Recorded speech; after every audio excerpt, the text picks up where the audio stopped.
नमस्कार मित्रों, स्वागत है आप सबका हमारे YouTube चैनल सुपर 7 पर। आज हमारा टॉपिक रहेगा उत्तर वैदिक काल। जैसा कि हम पढ़ते हुए आ रहे हैं वैदिक काल में हमारा एक भाग हो चुका है ऋग्वैदिक काल, और आज हमारा टॉपिक रहेगा उत्तर वैदिक काल। तो इससे पहले हम जैसे पढ़ चुके हैं वैदिक काल में ऋग्वैदिक काल। तो वैदिक काल में क्या हुआ कि सब जितने भी ये वैदिक साहित्य इनकी रचना हुई थी उनको वैदिक काल कहा गया, तथा ईसा पूर्व 1500 से लेके और 1000 ईसा पूर्व तक जो कालखंड है उसको ऋग्वैदिक काल में कहा गया। उसमें ऋग्वेद की रचना हुई तथा ऋग्वैदिक काल और उत्तर वैदिक काल के जीवन में क्या है परिवर्तन मिलता है। इस कारण इनको दो अलग अलग कालखंड में बांटा गया है।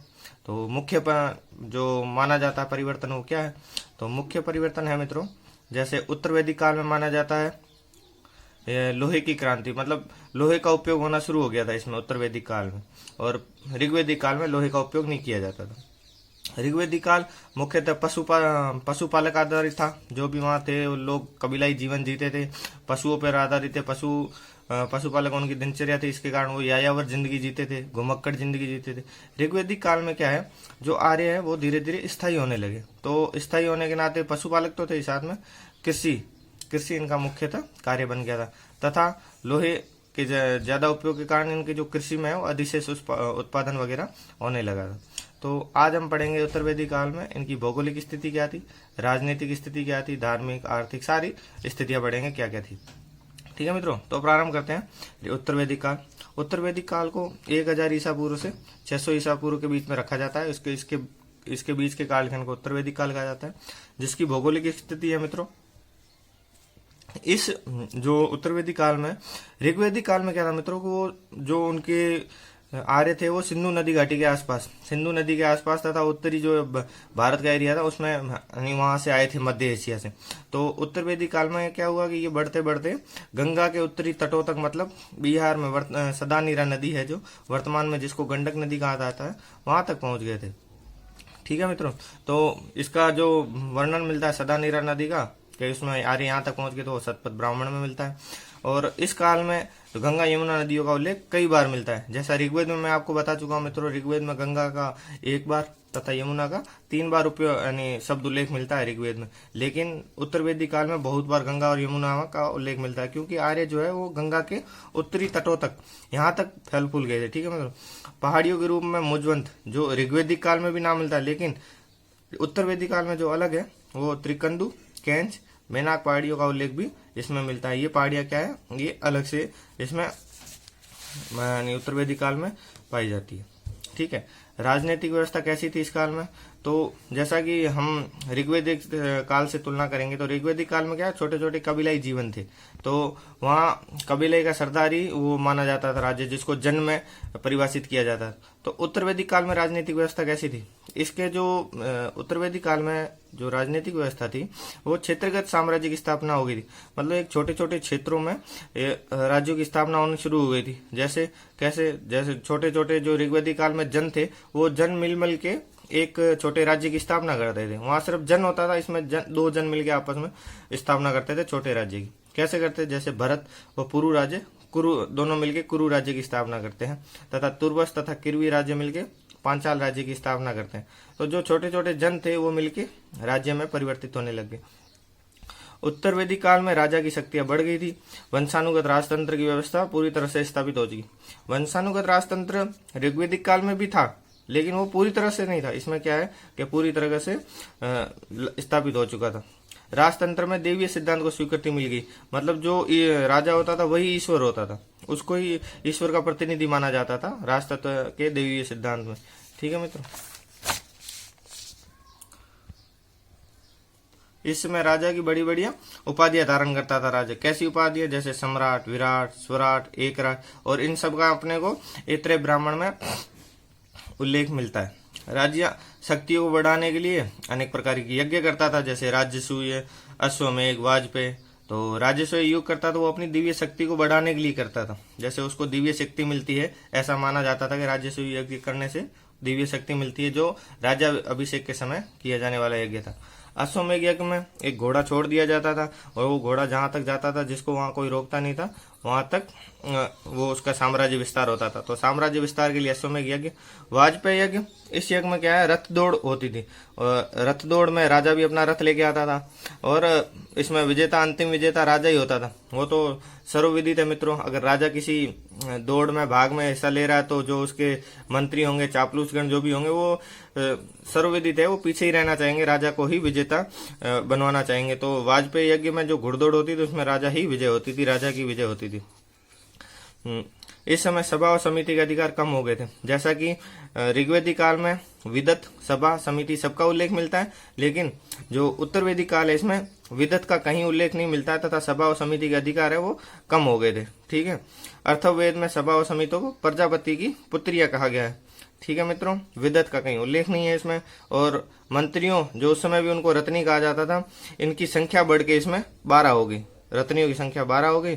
और सभा में स्त्रियों का प्रवेश निषिद्ध, मतलब सभा में स्त्रियों को नहीं बुलाया जाता था। जहां ऋग्वेदिक काल में स्त्रियों की अच्छी स्थिति थी, उनको सभा और समिति में बुलाया जाता था, इनको नहीं बुलाया जाता था। ठीक है मित्रों, नियमित सेना का प्रचलन अभी भी नहीं था। उस समय नियमित सेना भी नहीं थी, और उत्तरवैदिक काल में भी नियमित सेना नहीं। जब जरूरत होती थी तब अपने कबीले से, अपने राज्य से इकट्ठा किया जाता था, तथा सेनाओं को सेना बना दी जाती थी। ठीक है। नियमित कर भी इस समय शुरू नहीं हुआ था, लेकिन राजा से को दी जाने वाली भेंट अनिवार्य हुई। मतलब नियमित कर अभी तक लेना प्रारंभ नहीं किया था। जब नियमित कर नहीं ले रहे थे तो सेना भी नियमित नहीं होगी। अगर कर प्रारंभ कर देते तो सेना को देने के लिए भी बढ़ना प्रारंभ हो जाता। ठीक है मित्रों, राजा को भेंट देना अनिवार्य था। मतलब कोई राजा के किसी भी कार्य में उसको भेंट देना अनिवार्य था। और जो युद्ध में कहीं भी उपयोग किया जाता था, तो लोहे के अस्त्र शस्त्रों का उपयोग बहुत ज्यादा किया जाता था, युद्ध के लिए निर्णायक माने जाते थे। ठीक है मित्रों, तो ये थी राजनीतिक स्थिति। अब पढ़ेंगे उत्तरवैदिक काल की आर्थिक स्थिति। आर्थिक स्थिति में क्या है, इस समय जो समाज है वो कृषि आधारित हो चुका था। ऋग्वेदिक काल में पशुपालक आधारित था, इसमें कृषि आधारित हो चुका था। कृषि आधारित था तो मतलब स्थायी होना स्वाभाविक है। तो आर्थिक जीवन में क्या है, वहाँ जो उत्तरवैदिक काल के लोग स्थायी होने प्रारंभ हो गए थे। अथर्ववेद में पृथ्वेन्यु को कृषि को धरती पर लाने का श्रेय दिया गया। ठीक है मित्रों, पृथ्वेन्यु को कृषि को धरती पर लाने का श्रेय दिया गया। शतपथ ब्राह्मण में भी कृषि की सारी क्रियाओं का उल्लेख है। 24 बैलों से जोते जाने वाले हलों का उल्लेख मिलता है। 34 बैलों से जोते जाने वाला हलों का उल्लेख मिलता है। कृषि के साथ पशुपालन भी किया जाता था। घोड़ा और गाय प्रिय पशु होते थे। मुद्रा प्रणाली का अभी भी कोई विकसित नहीं था। वस्तु विनिमय द्वारा ही कार्य किया जाता था। गाय तथा निष्क वही होता है मित्रों, जो गले के आभूषण, जैसा पहले बता चुका हूँ, गले के आभूषण होते थे, उन्हीं को निष्क कहा जाता था। वही वस्तु विनिमय का आधार था, उसके आधार पर खरीद फरोख्त किया जाता था। औद्योगिक विकास सीमित ही था, ज्यादा नहीं था। कोई जैसे ये मन के बनाना वगैरह, ये कारखाने वगैरह, इनके औद्योगिक विकास सीमित था, ज्यादा नहीं था। इस काली की जो सबसे प्रमुख विशेषता है वो लोहे का उपयोग है। ठीक है, और लोहे का जो सर्वप्रथम उपयोग है वो अस्त्र शस्त्र बनाने में किया गया था मित्रों। ठीक है, और बाद में लोहे के जो कृषि के उपकरण भी बनाए गए। लोहे की वजह से जंगलों में कटाई आसान हो गई तथा कृषि क्रियाओं में आसानी हो गई, इसलिए लोहे क्रांति भी कहते हैं। क्योंकि मित्रों, जो लोहे की वजह से पहले जंगलों की कटाई नहीं होती थी तो कृषि नहीं हो पाती थी। जैसे जैसे लोहे का उपयोग बढ़ा, उन्होंने अस्त्र शस्त्र से कृषि के उपकरण बनाने शुरू किए। जैसे जंगलों की कटाई आसान होने लगी तथा उससे हल वगैरह बनाने प्रारंभ किए तो खेती आसान होने लगी। ठीक है मित्रों, सामाजिक स्थिति। इस समय उत्तरवैदिक काल में सामाजिक स्थिति जैसा हमें ऋग्वेद में मिलता है कि उस समय 3 वर्ण थे। ठीक है, ब्राह्मण, क्षत्रिय तथा वैश्य। तो उत्तरवैदिक काल में क्या है कि चौथा वर्ण भी अपने को देखने को मिलता है, शूद्र। ठीक है मित्रों, तो वर्ण व्यवस्था इसमें थी। और वर्ण 2 प्रकार के होते थे, अनुत्पादक, ब्राह्मण और क्षत्रिय अनुत्पादक श्रेणी में आते थे, तथा उत्पादक श्रेणी में वैश्य तथा शूद्र आते थे। ठीक है, तो वैश्य और शूद्र क्या है, ये उत्पादन करते थे, जिनका उपभोग इनके साथ वैश्य और ब्राह्मण और क्षत्रिय भी करते थे। ठीक है का उत्तरवैदिक काल में वर्ण व्यवस्था स्थायी रूप से स्थापित हो चुकी थी। इसमें वर्ण व्यवस्था स्थायी रूप से हो चुकी थी तथा ये जन्म के आधार पे हो गई। ऋग्वेदिक काल में कर्म के आधार पर थी, इसमें जन्म के आधार पर स्थापना हो गई थी। ठीक है मित्रों, इसमें कुल शब्द तथा गोत्र शब्द का भी उल्लेख मिलता है। व्यवसाय के आधार पर जातियों का निर्धारण होना भी शुरू हो गया था। ठीक है, जो जातियों का निर्धारण व्यवसाय के आधार पर भी शुरू हो गया था तथा जन्म के आधारित पे था। गोत्र शब्द का जो सर्वप्रथम प्रयोग है वो अथर्ववेद में किया गया है तथा ये अस्तित्व में आ चुका था। इसका गोत्र शब्द मतलब एक तो उसको बोला जाता है जहाँ सब गायों को इकट्ठा करके बांधा जाता था, वो गोत्र जगह कहलाती थी। धीरे धीरे धीरे धीरे ये अपने समाज में इस प्रकार आ गया कि एक ही वर्ग के जो लोग हैं वो गोत्र कहलाने लगे, तथा जो सगोत्री विवाह है उसकी निंदा की जाती थी। समान गोत्र में शादी नहीं की जाती थी, ठीक है, या एक ही गोत्र में या फिर घर में ही विवाह करना या 7 पीढ़ी तक विवाह करना, ये जो था मना था या प्रतिबंधित था, ठीक है। वर्ण व्यवस्था में ये बता चुका हूँ आपको, 2 वर्ण हो गए थे, अनुत्पादक और उत्पादक। अनुत्पादक में क्षत्रिय और ब्राह्मण वर्ण आते थे तथा उत्पादक में वैश्य और शूद्र आते थे। अतिरिक्त उत्पादन मतलब अधिशेष उत्पादन करने के लिए ब्राह्मण और क्षत्रियों के बीच संघर्ष हुआ, दोनों वर्णों में भी समझौता हो गया, ब्राह्मणों को श्रेष्ठता प्रदान की गई, ठीक है मित्रों। ब्राह्मणों को श्रेष्ठ माना गया तथा क्षत्रिय उससे नीचे नहीं लगे। यही अधिकार आगे जाके क्या है, जो ब्राह्मण और क्षत्रियों में जो आपस में भेदभाव है, यही आगे जाके दूसरे धर्मों का उदय माना जाता है। जो धार्मिक क्रांति आगे हम पढ़ेंगे, उसका एक मुख्यतः कारण यही था, ब्राह्मण और क्षत्रियों में आपस में वैमनस्य, ठीक है। अनुलोम तथा प्रतिलोम विवाह प्रचलित थे। अनुलोम विवाह वो होता था मित्रों जिसमें क्या है कि पुरुष उच्च वर्ग का तथा स्त्री निम्न वर्ग की रहे, वो अनुलोम विवाह कहलाते थे। प्रतिलोम विवाह मतलब स्त्री उच्च वर्ग की तथा पुरुष निम्न वर्ग का, वो प्रतिलोम विवाह कहलाता था। पुरुष प्रधान समाज था तथा संयुक्त परिवार का भी प्रचलन था। महिलाओं की स्थिति जैसा मैं आपको बता चुका हूँ, महिलाओं की स्थिति में गिरावट आई थी, तो इनके राजनीतिक अधिकार सीमित कर दिए गए तथा सभा समिति में जाना निषिद्ध माना गया, ठीक है। मैत्रेयी संहिता में जैसे महिलाओं को शराब और जुए के समान एक बुराई बताया गया।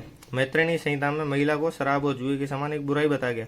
आप देख सकते हो मित्रों, उत्तर वैदिक काल में महिलाओं की स्थिति कितनी बुरी बताई जा रही है, कितनी गिरी बताई जा रही है कि महिलाओं के साथ कैसे कैसे अत्याचार होते थे, वो ये बताया जाता है कि इस साल महिलाओं की स्थिति ऐसी थी कि जो 1000 ईसा पूर्व के बाद में जो रचनाएं हुई है, संहिताएं, उपनिषद वगैरह, उनमें महिलाओं की स्थिति के बारे में उल्लेख है।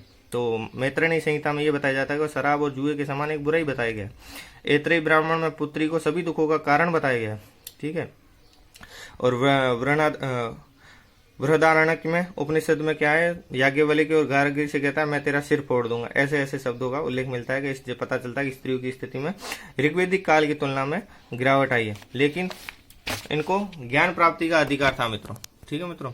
तो विधवा विवाह का भी प्रचलन था, नियोग प्रथा का भी प्रचलन था। नियोग प्रथा आपको मैं पहले से बता चुका हूँ। नियोग प्रथा वो प्रथा है जिसमें पति की मृत्यु या पुत्र कोई बच्चा न होने पे अपने संबंधी से या उनकी आज्ञा से अपने गोत्र में किसी से भी गर्भ धारण किया जाता था, वो नियोग प्रथा कहलाती थी। धार्मिक आयोजनों में महिलाओं की उपस्थिति को अनिवार्य किया गया था। तो महिलाओं को संपत्ति का अधिकार भी था। स्थिति महिलाओं की अच्छी नहीं थी, लेकिन कहीं कहीं महिलाओं को कुछ अच्छे अधिकार भी दिए गए थे मित्रों, ठीक है। तो जैसे और दास प्रथा, तो घरेलू दास दासियों का प्रचलन अभी भी बना हुआ था। दासों का व्यावसायिक उपयोग नहीं किया जाता था, ठीक है मित्रों। ब्राह्मण, क्षत्रिय तथा वैश्य उपनयन संस्कार के अधिकारी होते थे, शूद्र नहीं। उपनयन संस्कार मतलब जो जनेऊ धारण करना या मुंडन करवाना, वो उपनयन संस्कार में आता। उसके ब्राह्मण, क्षत्रिय तथा वैश्य अधिकारी थे, लेकिन शूद्रों को अधिकार नहीं था। शूद्र वर्ण का व्यक्ति गायत्री मंत्र का उच्चारण भी नहीं कर सकता था, ठीक है मित्रों। आश्रम व्यवस्था, उत्तर वैदिक काल में क्या मित्रों, आश्रम व्यवस्था अपने आश्रम व्यवस्था का उल्लेख मिलता है, जिसमें उस समय 3 आश्रम का उल्लेख मिलता है, ठीक है। गृहस्थ, ब्रह्मचर्य, गृहस्थ तथा वानप्रस्थ आश्रम का उल्लेख मिलता है। संन्यास आश्रम है जो अंतिम में जोड़ा गया। तो संन्यास आश्रम का उल्लेख उत्तर वैदिक काल में बहुत अंतिम में मिलता है, कहीं ज्यादा उल्लेख नहीं है, ठीक है। धार्मिक जीवन, बहुदेववाद में विश्वास रखते थे, ठीक है। जैसा ऋग्वैदिक काल में इंद्र, अग्नि, वरुण देवताओं का महत्व था, जिसमें प्रजापति, विष्णु, शिव, इनका महत्व या लोकप्रिय हो गए। प्रजापति को ब्रह्मा भी कहा जाता था, तो ये ब्रह्मा कहा जाता था, तो इनकी पूजा ज्यादा की जाती थी। तो ब्रह्मा की पूजा अधिक की जाती थी तथा इनको श्रेष्ठ स्थान माना जाता था। विष्णु को पालनकर्ता बताया गया है, शंकर को विनाशक बताया गया है, ठीक है मित्रों। यज्ञ अनुष्ठान अत्यधिक जटिल हो गया था, ब्राह्मण ही यज्ञ करवा सकते थे, ठीक है। उसमें ऋग्वैदिक काल में क्या था कि ब्राह्मण का परिवार का कोई भी मुखिया यज्ञ कर सकता था, लेकिन धीरे धीरे ये सारी शक्ति ब्राह्मणों ने अपने हाथ में ले ली तथा इसको अत्यधिक जटिल बना दिया। कर्मकांड तथा रूढ़िवादी तथा अंधविश्वास बढ़ गए थे। तो ब्राह्मणों ने जैसे जैसे सब चीजें जटिल बनाना प्रारंभ किया, तो ये चीजें जैसे स्वतः ही बढ़ने लग गई, ठीक है। इसी समय कर्म कांडों के विरुद्ध प्रतिक्रिया भी प्रारंभ हो गई, जिसके कारण उपनिषद साहित्य का सर्जन हो गया। उपनिषद साहित्य में क्या है, इन कर्म कांडों, रूढ़िवादिता, अंधविश्वास, इन सब का क्या है, खंडन किया गया, ठीक है मित्रों, ठीक है। इनकी निंदा की गई। मूर्ति पूजा का प्रचलन नहीं था तथा मंदिर नहीं बनते थे। मोक्ष प्राप्ति की अवधारणा प्राप्त हो गई थी तथा जादू टोने टोटकों का प्रचलन था। यज्ञों में पशु बलि का महत्व बढ़ गया था। ठीक है मित्रों, यज्ञों में पशु बलि, तो जैसे यज्ञों में पशु बलि का महत्व बढ़ा तो वैसे वैसे क्या है कि पशुओं की ज्यादा बलि देने लगी। तो कहीं कहीं उल्लेख मिलता है एक साथ 24,000 पशुओं की भी बलि दी जाती थी। तो इनके कारण क्या है, धीरे धीरे कृषि में मतलब गिरावट आई। तो क्यों, तो जो खेती में पशु यानी जो पशु काम में लिए जाते थे बैल, तो उनकी बलि दी जाती थी, जिसके कारण क्या बैल पर्याप्त मात्रा में मिलते नहीं थे, जिसके कारण खेती में कमी आने लगी। तो ये जो मुख्यतः कारण है, जैसे जादू टोने टोट के, ब्राह्मणों का यज्ञानुष्ठान को जटिल बनाना, सारी चीजें अपने हाथ में लेनी, तो ये चीजें धीरे धीरे बढ़ते बढ़ते एक कारण इतने इस हद तक पहुंच गए कि आगे लोगों को इसके खिलाफ आवाज उठानी पड़ी, या लोगों को किसी दूसरे धर्म का उद्भव होने लगा। वो किस कारण, तो यही मुख्य कारण है जिसको हम आगे पढ़ेंगे, धार्मिक कारण, जिसके कारण धार्मिक जो भावना जागृत हुई तथा जिसमें बौद्ध धर्म और जैन धर्म का उद्भव हुआ, वो हम आगे पढ़ेंगे। ठीक है मित्रों, तो मैं आशा करता हूँ आपको ये वीडियो पसंद आएगा। अगर आपको ये वीडियो पसंद आया तो लाइक कीजिए, शेयर कीजिए तथा सब्सक्राइब कीजिए। धन्यवाद मित्रों।